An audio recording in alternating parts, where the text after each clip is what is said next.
As Nigerians grapple with rising costs of living, some states in the country have recorded higher inflation rates more than the others, such as Bauchi State. Well, speaking on Business Morning earlier today, Mr. Christian Udechukwu, the Commissioner for Industry in Anambra State, is asking subnationals to support businesses with an enabling environment which could lower costs of credit. The economy has been under stress, Nigerian economy. And that obviously is also partly a result of ripples of global inflationary pressures that has reached our shores, which is made even more complicated by some of the local dynamics of the Nigerian economy.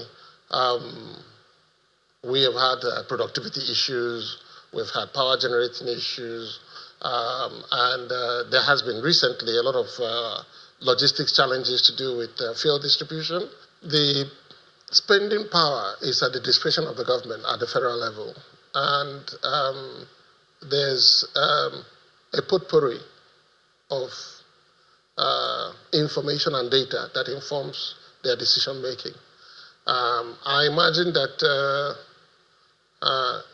the focus is on increased productivity and what will help to ensure that productivity rises, we will begin to see a downward pressure on these inflationary figures that you're showing. We don't necessarily need to cap prices per se. That hasn't really worked. Well, yes, because it would seem a little bit repressive. But there are tools that are available to economic decision makers to ensure that when they deploy them, it will be in the interest of all operators in the economy to ensure that they maintain prices at stable levels and then even begin to pressure them downwards. So I wonder the prospect of that pressuring prices downwards. Let's discuss that now with the head of research, Sterling Asset Management, Mr. Patrick Ejemudia joins us here in the studio. Mr. Ejemudia, good afternoon. Welcome to the program. Well, the issue of high prices, I don't know if I'm saying we should get used to it, but we'll start seeing a dip in inflation number 2 months now. But a lot of people will tell you they can't feel it in their purchasing power, neither can they see it in the price of commodities. Yeah. Can we expect that, as that commissioner said from Anambra State, that we can pressure prices down with the realities around us? Okay, so of course, because we are in, first is because we are in the harvest period. Ordinarily, we expect prices to come down, particularly for some of those agricultural commodities. But we are not seeing that because of what we call the human factor. Most times, people feel that they've sold for a particular amount at a certain time, and they wouldn't want to sell the same amount again.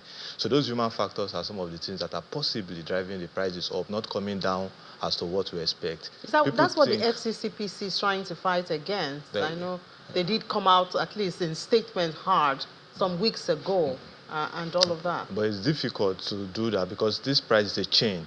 You know, people buy from different stages, and that commands the amount of money that they're going to charge for whatever commodity they are selling.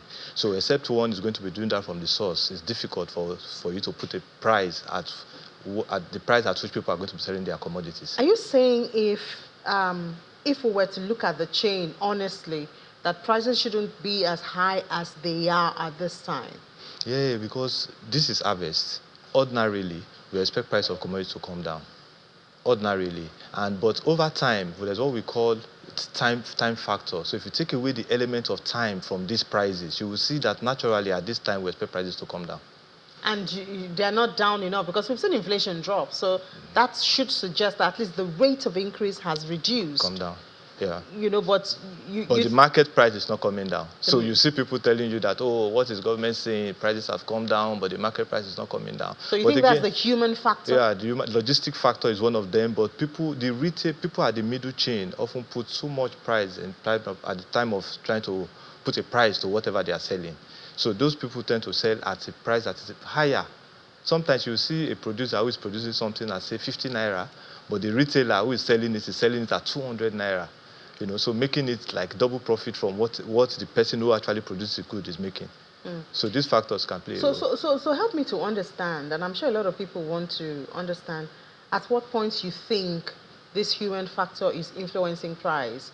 Let's take tomatoes, for instance. We know that majority of the tomatoes consumed here in the West is produced from the north.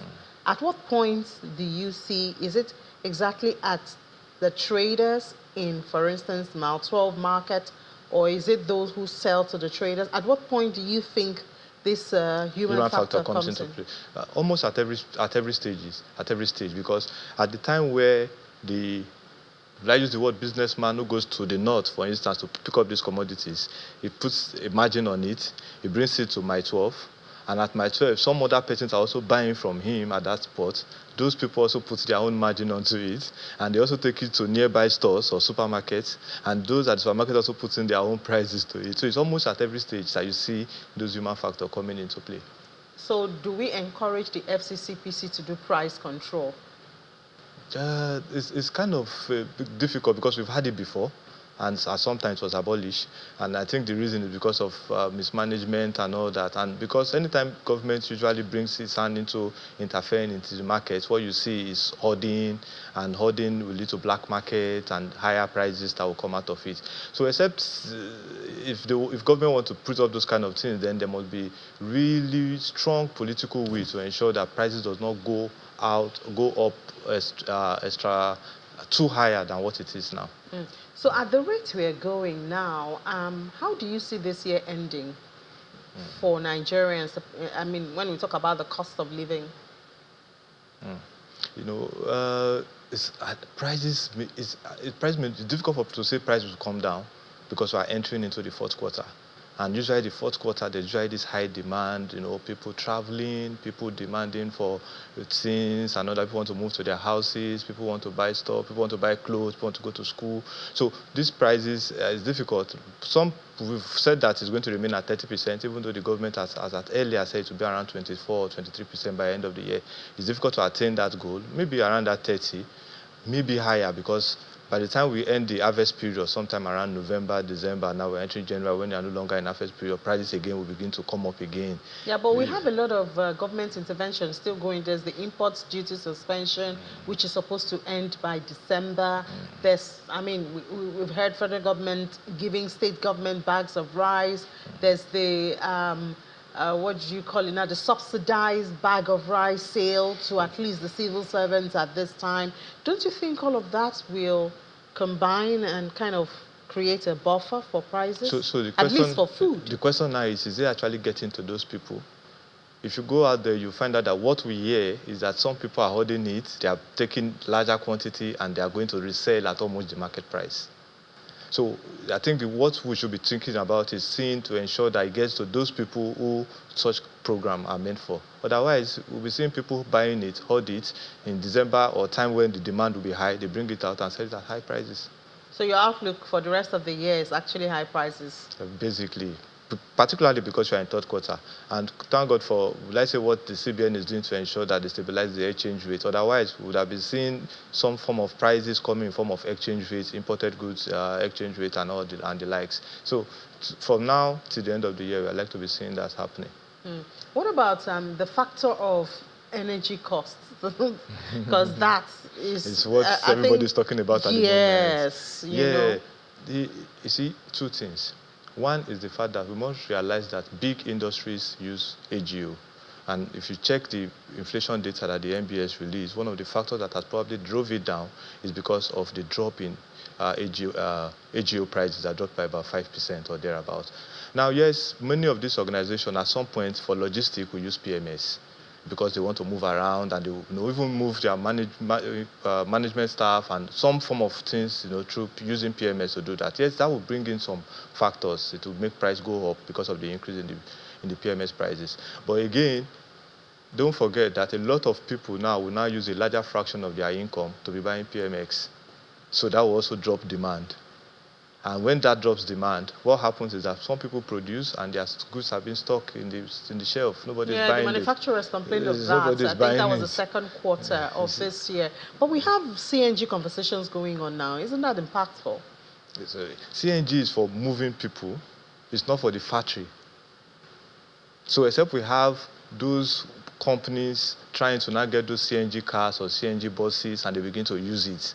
But for now, government, I don't think we've been able to do 50 CNG cars. We've not been able to do that. No, I mean a conversion, because the government, I spoke to one of the officials of the presidential initiative of CNG, and they have this plan or program for the commercial vehicles, mass transit operators, to convert their vehicles. Do you think that can at least reduce the pressure on PMS and the expenditure on it?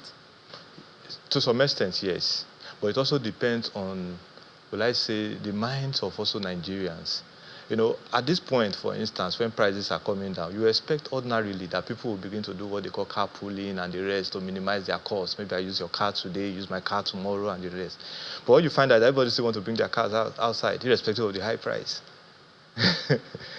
So these issues are there. So some of those issues, by the time we begin to put them into consideration, then we will now begin to see how long it will take to do the conversion.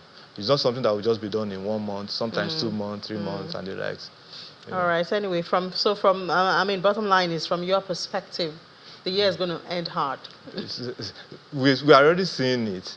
If you look at what is happening in terms of exchange rates, you will see that the government is doing a lot to ensure that they stabilize it. Otherwise, even though it's still high, we would have been seeing something higher than what it is now.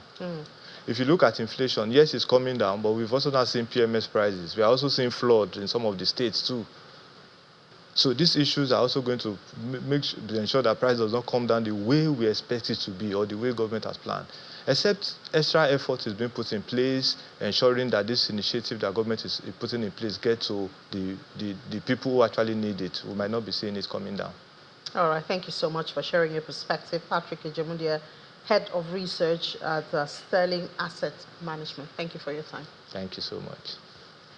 Well, unfortunately, not very good news there, at least from Mr. Ejemudia's perspective. And I guess you would also have yours. We'll see as the day comes. Perhaps a miracle can happen, yeah? Let's not give up yet.